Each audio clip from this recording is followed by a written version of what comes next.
Air India ने America के लिए अपनी उड़ानों में कटौती की है क्योंकि 19 जनवरी 2022 से अमेरिका में लॉन्च हुई 5G सेवा को देखते हुए और जापान की एयरलाइंस और दुबई की एमिरेट्स ने भी अपनी उड़ानें रोक दी क्योंकि अमेरिका में वेरिजोन और AT&T ने 5G लॉन्च कर दिया था।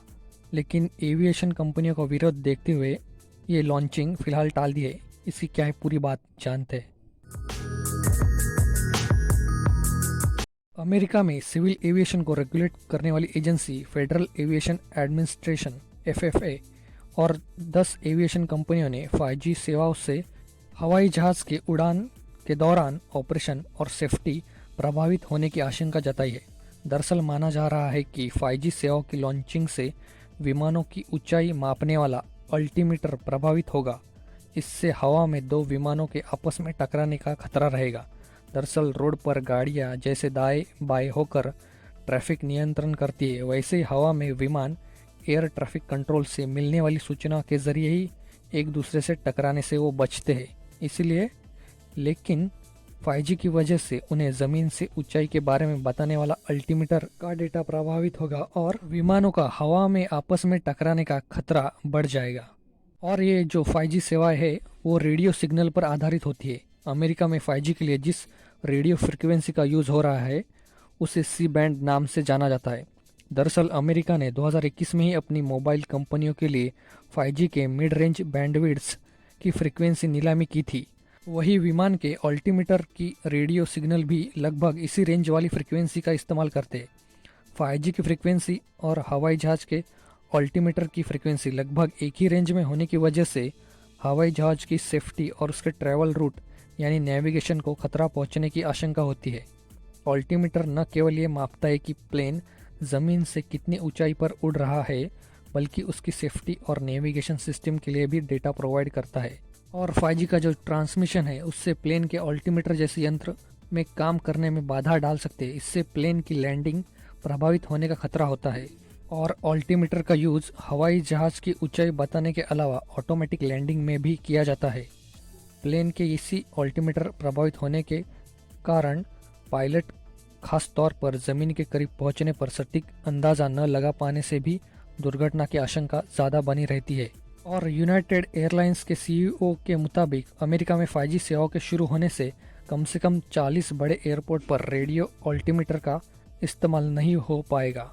और उनके मुताबिक इससे रोज़ाना औसतन 1000 से ज़्यादा फ़्लाइट्स कैंसिल होंगी और इससे अमेरिकी एविएशन इंडस्ट्री को हर साल 12,000 करोड़ रुपए के नुकसान का अनुमान है।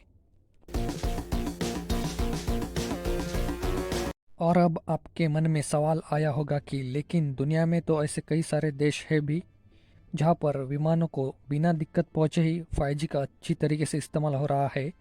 भले ही अमेरिका में 5G के नुकसान का बड़ा मुद्दा बन गया हो, लेकिन यूरोप के 27 देशों में विमानों की उड़ान में 5G की वजह से कोई एक शिकायत भी नहीं आई है।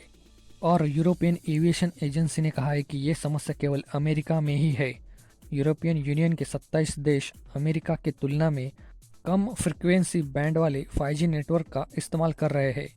उधर फ्रांस में विमानों के अल्टीमीटर के यूज़ की जाने वाली फ्रिक्वेंसी अमेरिका द्वारा यूज़ किए जाने वाले अल्टीमीटर फ्रिक्वेंसी की तुलना में कम है। साथ ही फ्रांस अमेरिका की तुलना में कम 5G पावर लेवल का इस्तेमाल करता है। फ्रांस जैसे कुछ देशों ने ऐसी अमेरिका जैसी समस्या से बचने के लिए एयरपोर्ट के आसपास ही बफर जोन बना दिए हैं जहां पर 5G सिग्नल रेस्ट्रिक्टेड है। साथ ही वहां के एंटीना को नीचे की ओर झुका दिया जाता है जिससे विमान के सिग्नल को कोई बाधा ना पहुंचे। और साउथ कोरिया में अप्रैल 2019 से ही 5G सेवाओं को यूज़ किया जा रहा है, लेकिन वहाँ इसकी वजह से विमान सेवाओं के रेडियो सिग्नल में किसी तरह की दिक्कत नहीं आई है। और ये सब देखने के बाद अमेरिकन कंपनियों ने ऐसी किसी भी दिक्कत से अब बचने के लिए फ्रांस की तरह ही कम से कम 50 अमेरिकी एयरपोर्ट पर 6 महीने के लिए बफर जोन बनाने पर सहमति जताई है। और अब भारत पर क्या पड़ेगा असर। भारत में अगले कुछ महीनों में दिल्ली, मुंबई समेत देश के 13 बड़े शहरों में 5G का ट्रायल शुरू होने वाला है।